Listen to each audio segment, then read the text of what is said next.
ನೀವೀಗ ಕೇಳುತ್ತಿದ್ದೀರಾ ಮಾಹಿತಿ ಖಜಾನೆಯ ಕಾರ್ಯಕ್ರಮಗಳನ್ನು.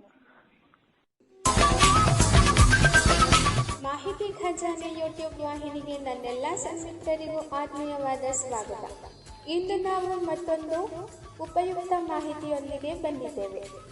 ಈ ವಿಡಿಯೋ ನಿಮಗೇನಾದರೂ ಇಷ್ಟವಾದಲ್ಲಿ ಲೈಕ್, ಶೇರ್, ಕಾಮೆಂಟ್ ಮಾಡಿ ಹಾಗೂ ಇನ್ನು ಹೆಚ್ಚು ಉಪಯುಕ್ತ ಮಾಹಿತಿಯನ್ನು ನಮ್ಮ ಯೂಟ್ಯೂಬ್ ವಾಹಿನಿಯಿಂದ ಏನಾದರೂ ನಿರೀಕ್ಷಿಸುತ್ತಿದ್ದೀರಾ?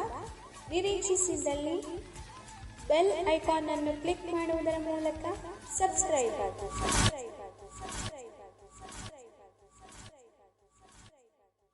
ನುಡಿ ಬೆಳಗು. ಅತಿರೇಕದ ಪ್ರತಿಕ್ರಿಯೆ ಅಪಾಯಕಾರಿ. ಬಹುದೊಡ್ಡ ಸಂಸ್ಥೆಯ ಮುಖ್ಯಸ್ಥನೊಬ್ಬ ಕೋಪದಲ್ಲಿ ದುರ್ವಾಸ ಮುನಿ ಎಂದೇ ಹೆಸರಾಗಿದ್ದ. ಜೊತೆಗೆ ತಾನೊಬ್ಬನೇ ಸರಿಯಾಗಿ ಕೆಲಸ ಮಾಡುವವನು, ತನ್ನ ಕೈ ಕೆಳಗಿನವರೆಲ್ಲ ಸೋಮಾರಿಗಳು, ಏನೂ ಕೆಲಸ ಮಾಡದೆ ಸುಮ್ಮನೆ ಸಂಬಳ ತೆಗೆದುಕೊಳ್ಳುತ್ತಾರೆ ಎನ್ನುವ ಭಾವ ಅವನಲ್ಲಿ. ಹೀಗಾಗಿ ಯಾವುದೇ ಸನ್ನಿವೇಶವಿರಲಿ ಅದಕ್ಕೆ ಅತಿಯಾಗಿ ಪ್ರತಿಕ್ರಿಯಿಸುತ್ತಿದ್ದ. ವೃಥಾ ತನ್ನ ಸಹೋದ್ಯೋಗಿಗಳ ಮೇಲೆ ಕಂಡಾಪಟ್ಟೆ ರೇಗುತ್ತಿದ್ದ. ಇಂಗ್ಲಿಷಿನಲ್ಲಿ ಇದಕ್ಕೆ overreacting to the situation ಎನ್ನುತ್ತಾರೆ. ಕಚೇರಿ ಸಮಯದಲ್ಲಿ ಕಾರಿಡಾರ್ನಲ್ಲಿ ಯಾರಾದರೂ ಓಡಾಡುತ್ತಿದ್ದರಂತೂ ಈತನಿಗೆ ಕೆಂಡದಂಥ ಕೋಪ.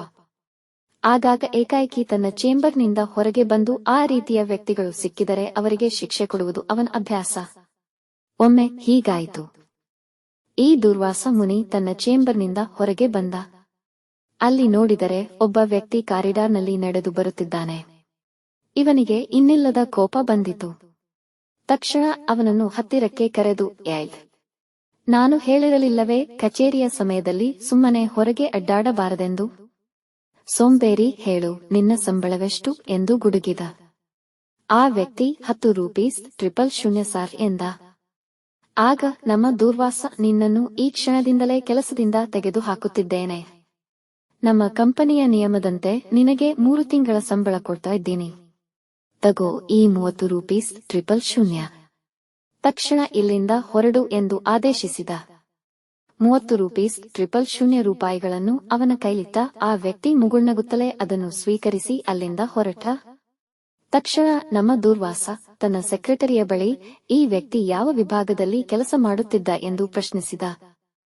ಆಗ ಸೆಕ್ರೆಟರಿ, ಯಾವ ವಿಭಾಗದಲ್ಲೂ ಇಲ್ಲ ಸರ್ ಅಂದ. ಹಾಗೆ ಅವನು ನಮ್ಮ ಕಂಪನಿಯ ಕೆಲಸಗಾರನೇ ಅಲ್ಲ, ಅವನೊಬ್ಬ ಕೊರಿಯರ್ ಬಾಯ್. ನಾನು ಹೇಳೋಣ ಎಂದು ಬಾಯಿ ತೆರೆಯುವುದರ ಒಳಗೆ ನೀವು ನಿಮ್ಮ ಕೆಲಸ ಮುಗಿಸಿ ಬಿಟ್ಟಿದ್ದೀರಿ ಎಂದಾಗ ಕಚೇರಿ ಮುಖ್ಯಸ್ಥ ಪೆಚ್ಚಾದ. ಈ ಥರದ ವ್ಯಕ್ತಿಗಳನ್ನು ನಾವು ನಮ್ಮ ಬದುಕಿನಲ್ಲಿ ನೋಡುತ್ತಿರುತ್ತೇವೆ.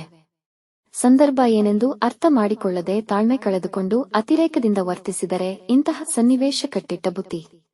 ಅದಕ್ಕೆ ಪ್ರತ್ಯಕ್ಷ ಕಂಡರೂ ಪ್ರಮಾಣಿಸಿ ನೋಡು ಎಂಬ ಗಾದೆ ಮಾತಿರುವುದು. ಕೆಲವೊಮ್ಮೆ ನಾವು ಕೇಳಿದ್ದು ನೋಡಿದ್ದು ಎಲ್ಲವೂ ಕೂಡ ಸುಳ್ಳಾಗಿರಬಹುದು.